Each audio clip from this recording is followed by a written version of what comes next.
Hello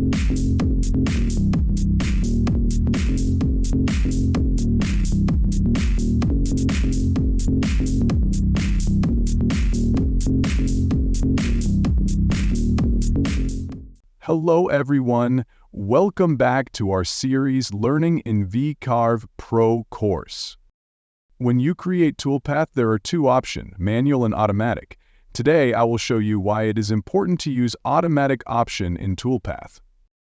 You can either manually select these all and calculate the toolpath, but what I would prefer you do instead is down where it says vector selection, where it says manual, we're going to switch this to automatic.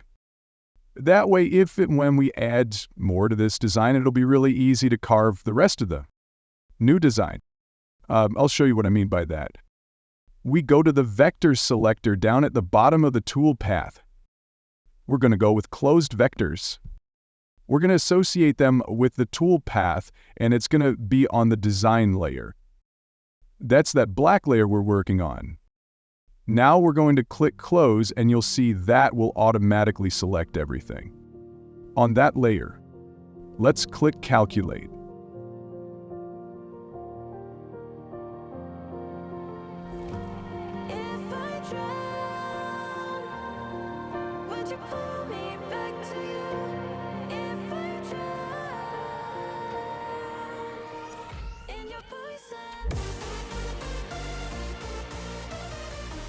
So now, if we want to add more shape to our design and regenerate the toolpath, since we set that toolpath to go automatically, all we have to do is right-click on it and click Recalculate.